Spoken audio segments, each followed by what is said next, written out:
If you've ever wondered what it's like to buy or sell a tenanted home right here in the GTA, you have to watch this episode. We cover a lot. This is going to be very helpful for landlords as well as tenants.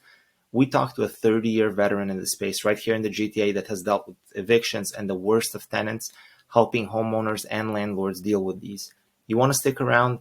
This is something that you don't get to hear very often, and it's from a pro that has successfully done it for many people. She's somebody I refer a lot of my clients to, so you want to watch this. I hope you enjoyed this content and interview. If you learned a lot, I would appreciate it if you liked and subscribed, and that gives me the feedback I need that this is a content you enjoy, and I'm going to put out more. So thank you for making the time, for coming on here. So I know you have a really good track record with tenants over the years. You've helped a lot of people resolve these issues, and I think in the landlord-tenant relationship, there's a lot of gray area. And what I find really good about the information you put out is that the internet has a ton of information, but there's very little wisdom. And that means I can read whatever narrative I want on the internet, whether it's pro-landlord, pro-tenant, but at the end, it's very difficult to find out how things actually unfold when things get ugly. And I think this is why it's very important for people to kind of get the perspective from somebody as experienced as you, because you don't get to see it. And like I said, LandlordRescue.ca, I love the name. Makes a lot of sense to me. And I've seen already the type of advice you've given people, like clients of mine especially. It's very helpful, right? Because you provide context to things people are usually very scared of. So let's start by my first question, or the theme of this interview is, I want to find out for my clients, whether they're sellers or buyers. If I have a seller client that wants to list a property that's currently tenanted, my biggest advice to them is never to sell a property with a tenant, because you will get a reduction on the price, because you're going to alienate a bunch of buyers who don't want to take on a property with a tenant. So I know successfully a lot of people have used cash for keys, and I wanted to maybe get your thoughts in terms of what you feel about cash for keys, how successful it is, and then just general amounts, if you can give maybe some sort of a framework of how you look at it, and if maybe you have an example of where it has worked successfully. Okay, so cash for keys has become a very viable strategy, especially since with the delays caused by COVID with the landlord and tenant board. Like, we cannot get things done in a reasonable time frame. So typically you would have like, even if you left the tenant in place, you would have a 60-day closing. And in the past, you could have given notice to that tenant and had them like out or almost out on the closing day. But now with the landlord and tenant board and their service standards is 7 to 8 months, and you might, once you get there, get adjourned. It's not a realistic time frame. And so for me, I always had this, it was just kind of my idea as a personal mantra, essentially, not to negotiate with terrorists, number one. And number two, like, not to reward bad behavior, right? So it's like somebody's a real pill and they're really difficult to get along with, and they're bullying, and they're have all these problems, and they destroy your house and all of these things. And so you're essentially paying them for their, like, what they've done wrong. But because of the delay with the access of the courts, it's simply a good business strategy. Having said that, you might have a very decent tenant who's been there for a number of years, and you decide you want to sell the place, and you want to sell, and you go out to them and you're like, I want to sell, and I would like to offer you some money to move out by X day. And for me, that's just doing business. So I don't have a problem with that. And for the business, like, now I think the message has gone out to all the agents that you can't offer vacant possession. But certainly during the beginning of COVID, that wasn't the case. And we did have to negotiate. And just to let you know, like, I do have a paralegal that works with me in my office, and he hates being on social media, so I shall not name him. Those are, by the way, the best ones. The ones that are not on social media, I find, are the best ones that are low key. Those are the people usually you want to work with because they're not swarmed. Yeah, well, it's more than that. Like, it's kind of like being a legal professional. You can't really talk about what you're doing realistically. You're not supposed to talk about your client. And, I talk about clients, but in a very general sense that you can't identify them. But in like kind of the teamwork frame, there's certain things that the legal people do, and there's certain things that we do as property managers that we can do. And for myself, I've been doing like what I call legal property management for a long time. Like that was like a part of my service offering. And the reason that was because once there's conflict involved, if you're dealing with difficult people, if you're dealing with all of these kind of issues and legal issues, especially, property management becomes very technical. And I don't think a lot of people appreciate that. It becomes like, oh, like completely insane. So like even giving a notice, for example, you want to give a notice of entry, you're supposed to post it on a door. You take a picture of it.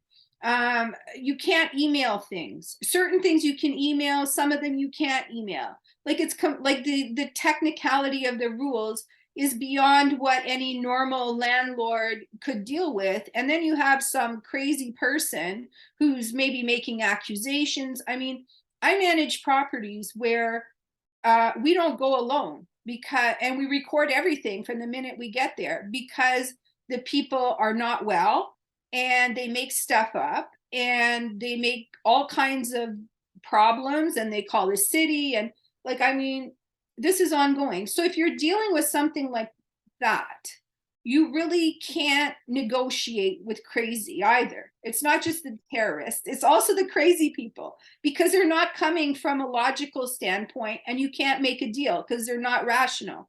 So really, within the boundaries of all of these different types of people, you really have to be realistic about what you're dealing with. And that's number one. So cash for keys can work if that's a viable strategy for the person.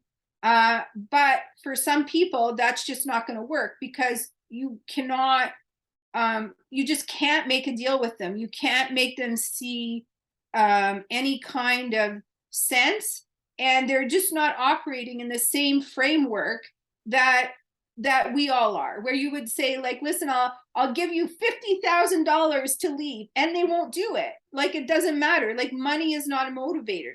And Got it. sometimes they're not able, like, this is another kind of thing that I deal with in the people that I deal with when you're negotiating these things, is you have to give the people what they want or what they need to give you what you want. I have Okay. a I have a question I wanted to ask you. So this is actually just a segue. So the crazy people, I agree, like crazy or whatever, somebody that's unreasonable, you will not be able to do cash for keys. It's not worthwhile trying. But I want to actually ask you a specific example I went through, because this is the common one I see in terms of the obstacles. And I just want to see how you react to this. So I had a client that had an investment condo downtown. It was tenanted with a pre-COVID rent tenant. So she was paying below market rent. He wanted to sell the condo because he was looking to sell his primary as well and upgrade to a bigger house. And long story short, she was a reasonable person and she was cool. The issue was that if you're paying $1,700 for a one bedroom, and now the same one bedroom is, call it $2,400, she wants to move to accommodate you because you want to sell. But the issue at hand is that now the rent she's going to be paying is a lot more. So she wants to work with you, but obviously there's a financial disincentive. So what I want to figure out here is, if this is a situation, let's say she was there for 2 years, there's a gap in rent where she's going to be paying at least $500 more per month. Now, if I was the landlord, or if it was you, how would you approach her with cash for keys? What would you say to her? Like, what do you think is fair to tell her? Hey, within 60 days, I want to put this up for market. I'm giving you 60 days for you to move. Here's an amount that X, and what is that X amount, and how would you go about calculating it? Or what's reasonable based on your experience and context? Well, I don't really look at it as like negotiating cash for keys. I look at it like, if you have somebody who's decent, it's like, um, what do I have to give you so that you can give me what I want? So typically, in a situation like that, you would do a multiple of whatever the rent is for 1 year. So it would be a considerable amount plus moving expense. So if you're looking at $6,000 for the lower rent amount. plus let's say $2,000 for moving, so that's $8,000. And the issue at hand is that they still may not take $8,000 because they're not thinking like, oh, I'm okay for 1 year, because they have the rest of their life. So, I mean, and we look at it from the point of like, oh, this is the market rent, but really market salaries have not gone up. So there's two issues. Will she qualify for the higher rent? Number one, it's not an issue of like, will she? It's like, can she really? Because a lot of people, their salaries obviously didn't go up. So how are they going to pay this higher rent? It doesn't come out of like magic. And so, like, unlike homeowners have access. You buy a house, generally you have access to a home equity line. So if you're short a bit, you can kind of make that up. Renters do not have any access to that. So they have to pay cash for everything, including the rent. So if their salary didn't go up and the rent goes up to $2,200, even if you give them $8,000, first of all, they don't qualify for the new rent amount, which is what the landlord's looking for. So they won't be approved. That's number one. And number two, they're going to have to downgrade. And that's the reality of this market. And I mean, like, I had a situation in a rooming house in Oshawa where it was an illegal rooming house for 17 years or 18 years, like a long time. And I have all these guys in there that are paying $400 a month rent, and they need to go. And for the landlord, it was like, how do we get these people out? And the answer was, we used a combination of cash for keys, and also we helped them move, and also the landlord, who has a lot more resources than people who are on very low fixed income, actually went around in his car. Like, he would see a listing for a room that was like $300 a month more than they were paying at his place, and he would like pop them in the car and take them there immediately before it rented. And that's the lengths that we had to go to get them out, because it just wasn't feasible. They don't have, like, people don't understand what it's like to be on low income. If you're like paying $500 a month rent and your income is $600, you have $100 a month left for food and everything, which means that you're perpetually have no money. So if you have an apartment to go see, that's money out of your $100. How are you going to take an Uber to go there? Like, all of these things become an issue. One of the guys' phones broke, so we had to buy a new phone, like one of those like phone, like that plug in the wall. So these are the kinds of challenges that people have. So that's kind of an extreme example of how assisting that person to, be able to, is the only way that you're going to keep them from. And I mean, landlords and I personally don't really like seeing people going to homeless shelters and so on. So, and that's really the challenge in this market. And that's why we're seeing so many more of these N12s and buyer's own use and all of that go to court, because people don't have an alternative.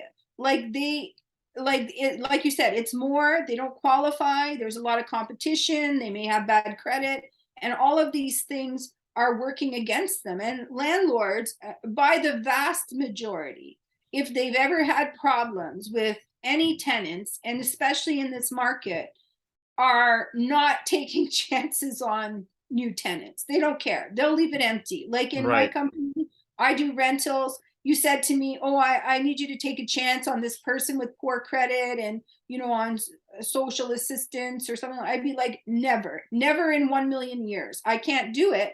I mean, in the past, I was more able to give people a chance, but now it's like impossible. There's zero flexibility. And then, if you go and professionals, like friends of mine are looking for place, like very, very good people and professionals and great credit and everything, they're being asked for a year's rent up front, because people are so afraid of renting their places because of this issue with the landlord and tenant board. So So that kind of all goes together with the N12 and the delays, making it impossible to provide a timely closing, or a closing that you can even like predict.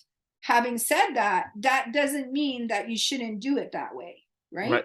So my question is, okay, so if I was just to go back to that example, if let's say I had somebody for 2 years based on the $6,000, you're saying, are you like, is there a rule of thumb? So for example, if it's somebody's for 2 years, am I offering them, let's say, 2 months worth of rent for every year they've been in the place? Is that reasonable? So for I don't have a rule of thumb. For me, it's like every individual. I mean, sometimes it'll be something very unexpected that, like, I mean, I had one guy who had like 6 cats, and he couldn't, like, no, actually 9 cats. And he couldn't move because he couldn't find another place that would take him with his cats. And so I was like, listen, you have too many cats. You didn't fix the cat. The cats have kids now, and God knows it's just a horrible mess. I'm like, I'm like, move, and I will take care of making sure your cats go to like an appropriate place. And so we found a no-kill shelter out in Durham. And I was like driving these cats out there, like 9 cats, to the no-kill shelter, and I had to pay them like $400 to get rid of it. But so whatever that person needs is what you have to offer. Like, that's negotiation. It doesn't necessarily have to be. It might be movers, somebody who can't move or is disabled. Like, so whatever that person needs to be able to give you what you want, which is them moving.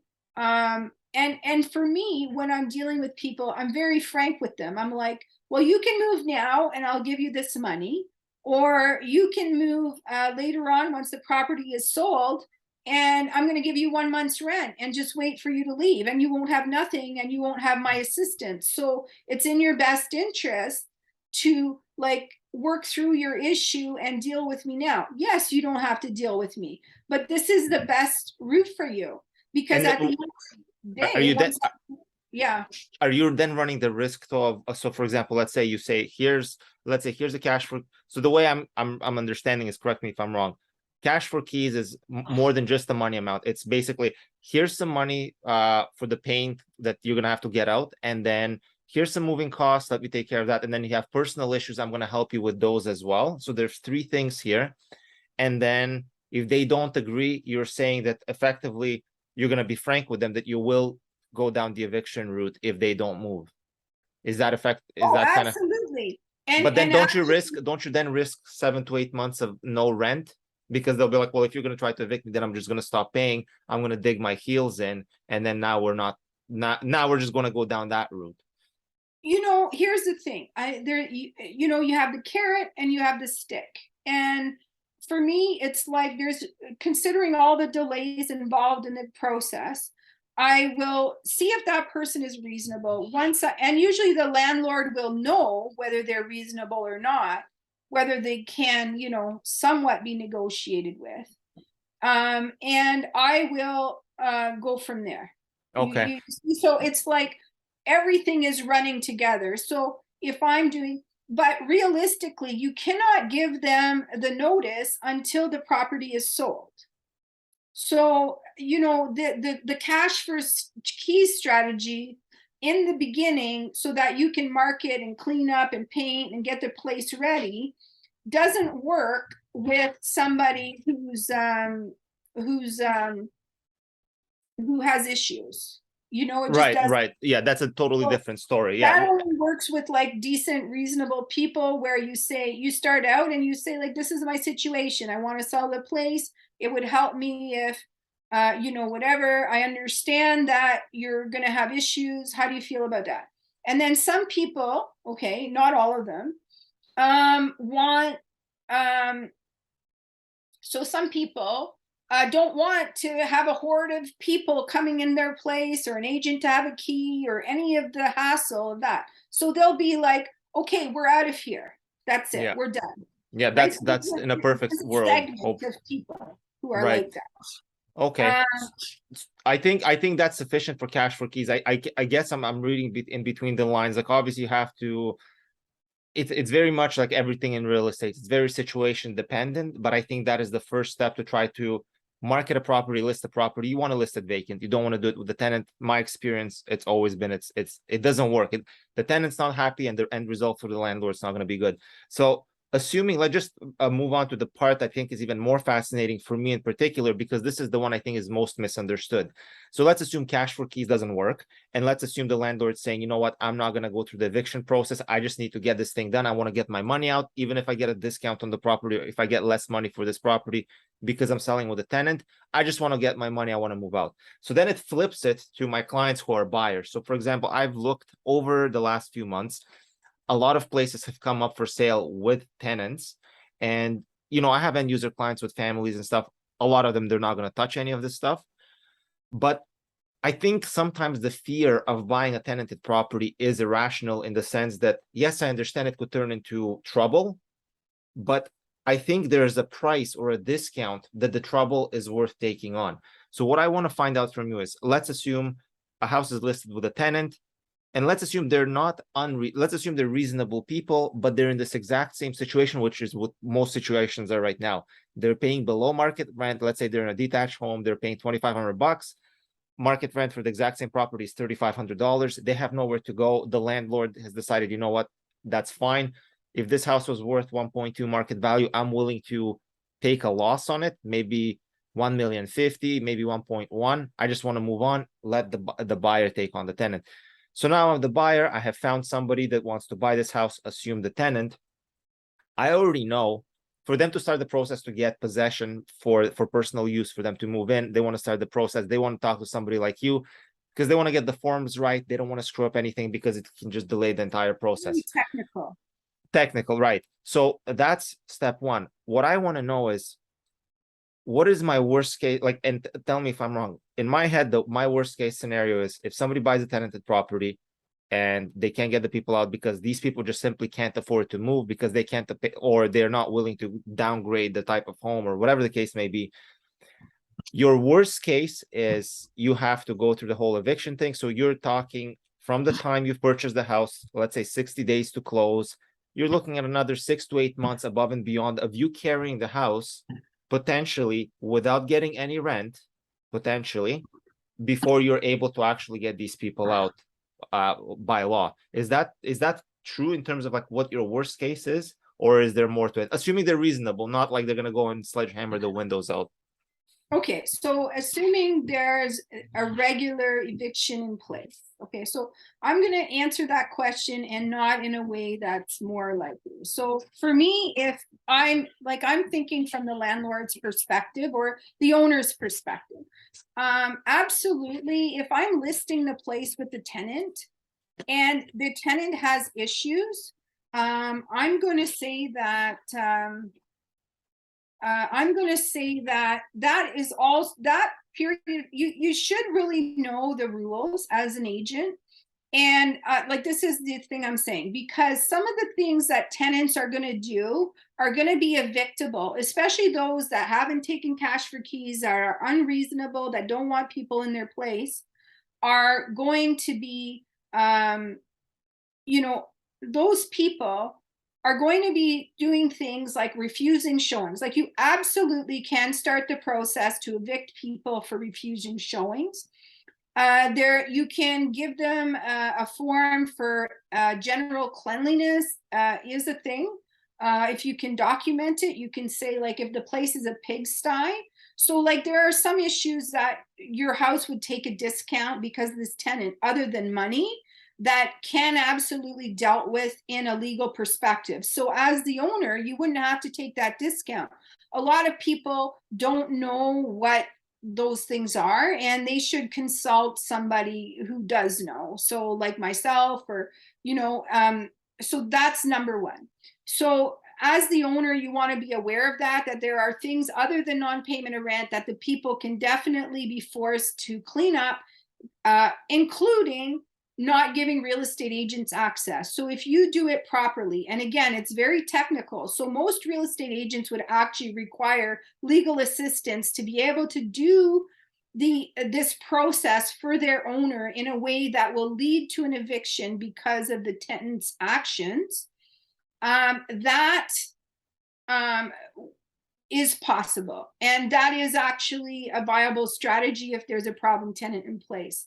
Just before we go on, just a quick question on the specific thing. So, but that's assuming that the landlord has the time available to go through with this before listing. But is this a viable strategy for somebody who just needs to get their money out in the next 60 to 90 days as the landlord?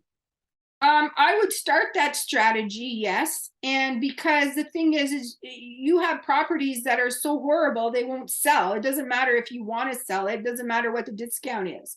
And that's it. At that point, before you're even selling, you should be consulting a legal professional. Even if you sell it at a discount, you still need that legal professional. And then I'm going to tell you why that is. So the buyer has the option with the landlord, the existing landlord, okay, as a matter of discount as well, can also offer, hold on, somebody's calling me. I don't want to talk to you. Sorry. No problem. Okay, so the landlord can offer the discount, right? And they can also offer the new buyer to assume the tenant. But the best thing to do is to serve the forms for buyer's own use. And that comes from the existing landlord. So people have to work together. And the landlord should be willing to offer that and a discount. Let's say you have a tenant, okay, who lives in a house, but they're a hoarder, okay? They still pay the rent, for example, or they're really like not clean, not even to hoard, but to say like they're dirty, and that doesn't sell a house, and there's stuff everywhere, so on and so forth. So you don't care, you just like want out. The person who's taking over the house is going to want that person out, because no matter what.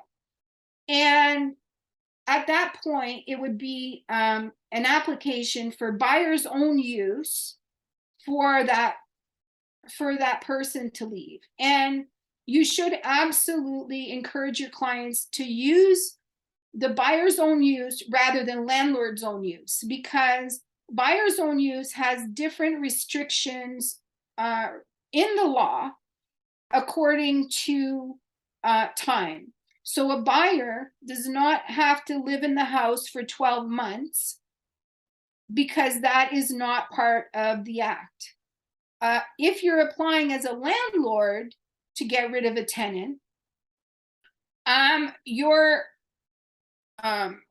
you have to, if you're applying as the landlord, you have to agree that you're going to live there 1 year. And you may also have issues that you wouldn't have with a buyer's own use application. Okay. So then if the tenant is fighting you, they might say, oh, this guy has a bunch of other properties. He's a real estate agent. Why does he need my basement apartment? So just because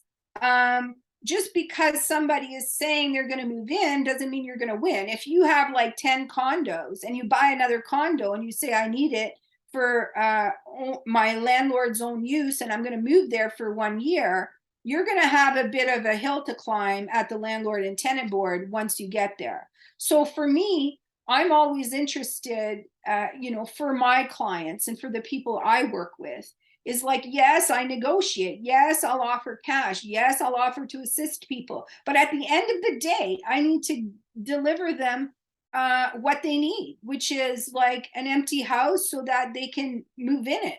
I mean, right. and without answering a bunch of questions and having a bunch of issues. And so for buyer's own use, that whole process can be a lot simpler than for landlord's own use. And then the timelines don't apply the same way. So for buyer's own use to purchase a property like this, what is the worst? Look, tell me just kind of like what is the most likely outcome time-wise, and then the worst, just time-wise. The timeline is the same either way. The only difference is that for buyer's own use, you would probably get like at least a 60-day head start, right? Okay. Yeah. Because the existing landlord, like depending how long the closing is, let's say it's 60 days, you're going to get 2 months off. That's number Yeah. one. Yeah. Number two is that like it's a different application. So that's the other issue. And but time wise depends a lot on, and I'm just going to say it, litigiousness of the tenant. Okay. So what that means is this is like a big problem. If your tenant has access to legal help and legal services, they can extend this.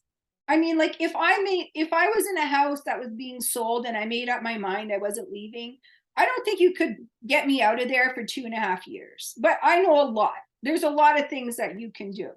And I'm not going to go into them because then I'm telling the rest of the world how to do them, and there is no need for that knowledge to be hanging around. So you're saying that realistically, even if I'm trying to buy it as for buyer, my own possession to move in, worst case, if somebody really wanted to drag it out, they can go for like over 2 years if they knew what they were doing. If they really know what they're doing. Got it. But Okay. with that kind of tenant, there will be a history of litigation. Got it. Okay. Okay. It won't be the first time. There are tenants out there, and it will be a certain type of tenant, and you will know right away what kind of tenant they are, because they will have they won't be like have mental health issues or anything. They will be like accountants, and they will document everything, and they will tell you the rules. And those are the type of people you need to be very careful about. The diligent, because they document everything, and then they know the rules, and then they'll actually have a lawyer or a paralegal already. They won't just say I have a lawyer or paralegal. They'll give you their name and address, you know. Wow. So I mean, as the landlord, those are the kind of things that you need to be aware of when you take on a property. So that's the worst case. And what is the most likely like timeline? Most likely, Within a year? Is that reasonable? Oh, absolutely. Most likely, what happens is people kind of come to terms during this entire process that they have to leave. And then at some point, they just make up their mind that they're not going to deal with this crap anymore of going to court and something. And they're just going to take off and take your little money, like your moving expenses or whatever, and they'll find someplace else. But they essentially go through what I would call the 5 stages of grief, which are like, start with anger, right? And then acceptance and so on. So it's their home, right? So if they've been there for, a while, then they're going through these emotions of being displaced from their home. And so that's part of it. Like, they're not going to be like, yay, I'm get to move, right? So Yeah. I think a lot of landlords have that misconception, essentially, that oh well, why won't I just want to do this thing, my tenant's not being a good guy, when realistically it's they have to move. They're getting kicked out of their house, and nobody likes that. Assuming you described it pretty good, like you go through the stages of grief, right? So it's like, hey, I want you to vacate. Maybe the landlord's like, you know what, I'm not going to push the issue. I'm just going to take the haircut on the deal, and I'm going to sell it. I'm going to work with the buyer to try to get them vacant possession, but it's still on the buyer. The buyer is assuming the tenant. So then the one thing I've always wondered is, let's assume the tenant is going to be difficult to remove. Does it speed up the process if they stop paying rent, or am I still dealing with the same 6 to 8 month delay to get to an LTB hearing to get them out? Because I'm just thinking at that point, if they're going to play games, they're going to be like, well, screw it, I'm not going to pay rent either, because I know I'm going to be out eventually, so I'm just going to write it out for free. Yeah, absolutely. So actually, it does not speed up the process, because the problem is, I cannot stress this enough, the landlord and tenant board has you have no realistic expectation of getting a hearing in a reasonable time frame. So it's like the graphic I have says that it's 10 months to get a hearing. So essentially, I mean, what I would say about the landlord and tenant board is, first of all, like, you can't take chances. Like, there used to be a time where landlords would do forums themselves, and then they would wait, you know, like a month and get to the hearing, and it would be dismissed because they got some technicality wrong. And now I'm like, you can't take chances. You need somebody to look over your forms. This is not a joke. And you know, like, almost I would say, like, at probably a third to a half of the forms that I see, the initial forms that you serve on the tenant that are served by somebody who's not a legal professional, are wrong, and wrong in such a way that you will get to the landlord and tenant board in 10 months and they will say your case is dismissed. Okay, so I don't know if you can imagine that. I mean, like, it's completely technical, and it's not necessary. It's just the courts in Ontario, that's the way they've chosen to go. In other courts, they have this thing called substantial compliance, which basically means that if you got some detail wrong on the form, that's fine, but you know, it's good enough. I mean, for example, let's go with a non-payment of rent form. So some months have 31 days and some have 30 days, right? Let's say you put 30 days instead of 31 days on a month that has 31 days. Okay, so the tenant might be confused, so it will get dismissed. That's one example. Another one I see a lot is, like, let's say they miss their rent in September.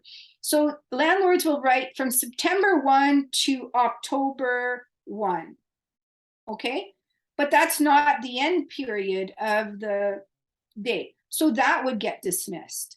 Not including the proper unit number the way it is. And then the other thing that's very important, and I cannot stress this enough, you must get the people's names right. So if you're dealing, and I mean, like, let's say, for example, somebody's name on the lease, they don't write it properly. They write Johnny. Okay, is that Jonathan? Is that John, Jon, Jonathan? And in law, those are all different things. And the problem is that you have, at the end of the day, let's say it's a court order for non-payment of rent, you could collect money, you could garnish that guy's wages, but you can't because you got his name wrong. Okay, you wrote it wrong. I had one guy, one order, the last name on it was Cook, Cook, but his name was Cooke. No good. I can't do anything because that's the way it is. And then you can't edit it after the fact. So what I'm saying is, these are the kind of things that that legal professionals look at, because it's not just like, you want to be successful. Like, you're going to wait 10 months or 8 months or however many months you're going to wait. And then you get kicked out of court because of some stupidity, like you didn't write the unit number. Oh, and there's a basement apartment and a unit number, and you didn't write the unit number down on, and you wrote just the address.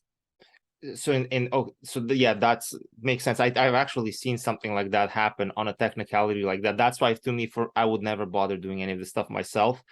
I defer to people like you because it's not worth the headache, because the cost of getting dismissed at that point in time is monumental, like tens of thousands of dollars, right?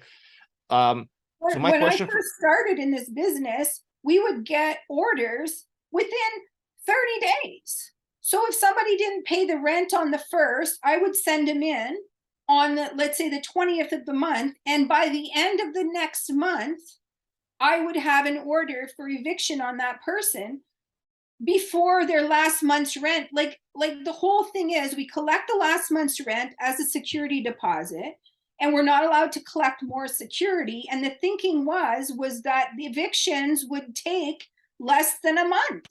Right. And now you need 8 months rent for security. But that being said, so when you have the hearing, let's say 8 or 10 months after, is let's say you do everything right and you quote unquote win your case, does that mean it's that day, same day you can go and serve or evict them, or is there also another lag now in Oh, time?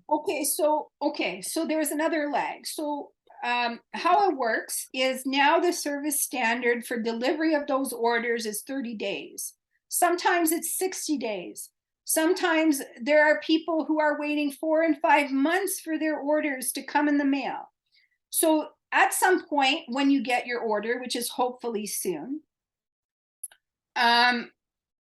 you can, okay, so when you get your order, it will say on there, like, the tenancy is let's say we get our order today, October 21, from a date, let's say we had our court date end of September, we would get maybe today. So we get it, and it will say on there, the tenancy is terminated October 24th. Actually, I have one coming up where the tenancy is terminated October 24th. So then on that day, the day after, okay, I'm allowed to take that order and take it to the sheriff, okay? So I'll take it to the sheriff on the 25th. I take the order. You have to take a physical copy of the order to the sheriff and then you pay them an additional $370. And then they put you on a list, and they will call you at some point. They send an additional letter to this tenant telling them they have to vacate. And then at that point, one day the sheriff will call you. You'll know which day. They say you have to call us and make sure the tenant is still there. So you have to check to see if the tenant is still there. Generally speaking, in my experience, at some point between the order and the day the sheriff is supposed to come, they will leave. Okay, you don't know what day that is. It is quite rare for the people still to be there the day the sheriff comes, but it's not unheard of. It can happen. But this is a reality. So let's say they move, then no problem, they're gone. You have to check when it's going to, when they're leaving. So the best thing is if you have photographs and proof that they moved, or like some kind of proof that they moved, if they don't give you back the keys. If it's only a few days to the sheriff, I recommend waiting for the sheriff, because the sheriff will come. You get a locksmith. You get the locksmith to change the key, and then the sheriff will post a notice on the door, and it's very official. But sometimes if the tenant leaves, you have to kind of look at the guideline and say, like, did they abandon the unit? Because any time from the time that they get their notice to the time that they leave with the moving truck, they may abandon the unit, and you don't know when that time is. So then you, depending on the situation, would go in and say, yes, they've left. And usually they have a bunch of garbage in there. And then you would say, like, okay, they've abandoned the unit, and you might get some confirmation from them that they've left. Like, I left your effing place, you bastard, you know? And that would be a great thing, because then you would know that they left, and like legally you would know that they left. And that's the kind of situation that might come up. So then the sheriff would come. So if they don't leave, the sheriff eventually comes and says, you have 72 hours to get out. And then, no, sorry, you have to get out, pack some things. So the sheriff comes, tells them, like, pack some things, put them in a bag. They have to put some things in the bag, whatever they want to take, or they can just leave themselves. And then the locks are changed, and they cannot come back in that unit, with one exception. They have 72 hours to come back and get their stuff out of the unit. Having said that, I like to err on the side of caution to provide like a lot of time for them to come and get their stuff. So that because nobody wants their junk, right? Like, or even if it's good stuff, like, it's a problem. Like, what am I going to do? Sell all this crap on Kijiji? Like, it creates a whole other issue. Like, anybody who's ever like tried to sell anything on these platforms would know, like, you're going to go nuts. So you don't want their stuff. You really want them to get everything out, including their garbage. But the reality of the situation is a lot of times they don't do that. I like to provide a lot of ample time for them to get their stuff, and it saves me money on the garbage, you know? So they come, they get their stuff, they have 72 hours. Hopefully they get their a moving truck or friends, and then they come and get their stuff in a reasonable time frame. And then you, the landlord, have to be there to prevent them from taking possession again. If there's Okay, mental so health yes. concerns, you might want to call the police to come and keep the peace. That's another alternative, which I've had to do a number of times. You sit there with the police, you maintain possession of the apartment, and then the police are just there essentially to protect you from these people and make sure that they take their stuff out in a peaceful manner. So that's worst case scenario with that kind of thing, and it's really not fun. Yeah, so But 8 to 12 months to get the hearing. After you get the hearing, there's a time that lapses until you get the actual paper that you can take to the sheriff. And what is that time period usually like? Like, are we talking 30 days, 90 days? the service standard is 30 days. Okay, so call it 8 to 10 months for the hearing, another month to get the paper. Then I go to the sheriff, I pay the $370, and then I have to now wait for their call. So assume another month. Is it fair to assume another month? Like a tour, like depending on the area, right? Like Oh, some, okay. like if you go to Hamilton, it's not busy. If you go to Toronto, it's really busy. Got And it. like some of the sheriffs have different methods of doing things. Like Hamilton is different than Toronto. Toronto, they make you bring like multiple copies of the order. So you have to remember all these details. Peel doesn't want multiple copies. Like this is the kind of thing that you have to know that might trip you up as the landlord and are kind of annoying, you know, like Right, you're right. trying to get your tenant out, you've been at it for 10 months. Now you go to the sheriff's office with your order and they're like, oh no, we can't take it. You need to do copies. And then you're running around like an idiot trying to get copies at, you know, on University Avenue here in Toronto, you know? So So that's just so yeah, annoying. so 8 to 10 months and then call it another 2 months after until they're Yeah. realistically out. Like this is kind of like okay. So really basically a year. Basically a year is your most likely worst case. If they know how to play the game, they'll stretch it out for 2 years.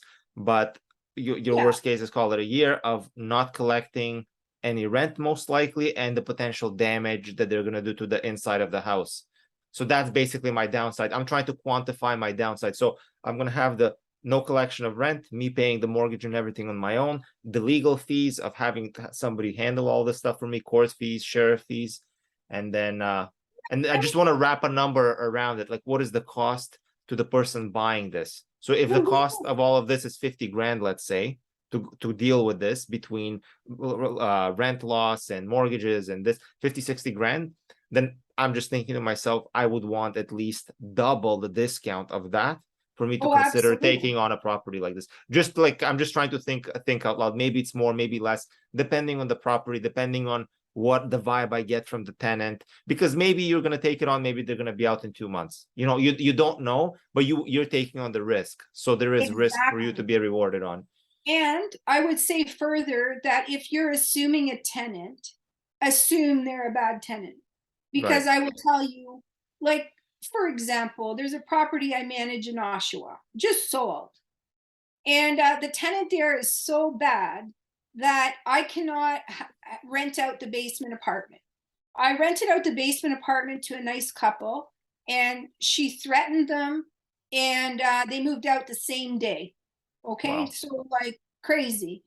And so I always would assume that that tenant is a bad tenant. And a lot of landlords get confused because they hear like, oh, my last landlord is shit, and you know, I'm a nice person and I'm great and I'm like the bee's knees as a tenant and I pay my rent. And they're not going to tell you like, hey, listen, I had a tap leak and the owner tried to get in here 3 times with a plumber and I wouldn't let them in, and I wouldn't put my dog away, and so they couldn't come in, and it cost them like $1,000 to get a tap changed because they had to pay the plumber to come out all those times, and I wouldn't let them in. So the tenant is not going to be forthcoming about information like that. And as a landlord, you don't want to be there like, I don't know, like, so I always assume that if the tenant is talking shit about their landlord, they're going to be talking shit about you one day, right? Right. And So so, I think yeah, this is no, it's good context. My experience as a landlord has been so far great, and I understand the way I see it. It's self-selection bias. All the stuff you read on the internet is the minority or the worst cases, but for the most part, I think the landlord and tenant relationship is pretty respectful. I treat my tenants like gold. Like if something breaks, I'm there, I fix it, and I expect the same. And it's so far, knock on wood, it's worked for me. So I don't like. I just want to make sure that people don't get the idea that all tenants are bad, because we know that is not the case. But I think it's important what you said. You have to assume the worst, simply because not to be disappointed, especially if you're taking on a house with this. Assume the worst, and if it doesn't, hey, you just got a great discount. You had a great tenant that moved out, and that's it. And you got rewarded for your risk. Now enjoy your house. Now, yeah, and I okay. want to say that too about tenants. I mean, I'm kind of skewed because you're asking me specific tenants about, specific questions about this. I want to say that I do manage a portfolio of about 100 properties, roughly. And in that portfolio, even during COVID, we had zero evictions, zero really trouble, and zero problems. I mean, the biggest problem I would say we had during COVID was getting freaking contractors to do things. Yeah, You yeah. know? But because I have this other portfolio of legal files, I'm going to call them, I can talk about that all day long. So I've been doing that for years. But realistically, when we place tenant, when we rent to tenants, um, we have no problems. Like I actually like doing things like fire inspections because even though I'm not like, I never want to be like friends with my tenants because I always think the worst because I've been in this business for too long and I don't want to be evicting my friend. Okay. So I have this thing, but I do like doing fire inspections and stuff like that because I always get this feeling like these people are very decent. Like if I wasn't their landlord, I would like totally like to have tea with them or something, like, and so they're like, I have like tons of tenants like that don't cause any issues whatsoever. And incidentally, I charge a lot less for that type of property management than the legal property management. It costs double the cost of the other. And rightly so, because it's actually those properties take like a tenth of my time, and then the other ones take 90% of my time. And because like um we've had some issues, like because I've kind of trended a little bit more towards the legal side in my career for different reasons, I know more about that. But there, like, even for the properties that like I manage that are not in the legal portfolio, I do try and keep things very low key. Like if you have decent tenants, they are like, do not treat them like they're a bad tenant because that will make the relationship bad. Like I have lots of tenants where I could just like send a text and say like, hey, I need to go and fix your place or something like that, and I can just go and it's no problem. And then I have other people where I have to like physically go put a notice in the mailbox, take a picture of the notice and say I've notified you, and then send them a text so that they don't claim that they didn't get notice that I have to do something in that property. And like, but for the most part, those cases are all, you know, unique and challenging. I mean, I've been doing this for 30 years. I won't lie. If I just had like my regular portfolio, I'd be bored, right? Like for me, like the legal aspect of it kind of keeps me on my toes. It's very technical, it's challenging. You have to do things properly, and the stakes are high. So for me, it's like it's a bit like walking on a tightrope. It requires quite a bit of skill, right? And a lot of property managers won't touch those tenants with a 10-foot pole. And a lot of landlords approach it from the perspective of, I mean, this person's going to sue me. And the way I look at it now is like, the tenant's probably going to sue you anyways. So, you know, I always say, like, I'd rather be caught doing something right than doing something wrong, right? So a lot of these tenants are very litigious. And that's the other thing kind of that I talked about a little bit, but it's very important.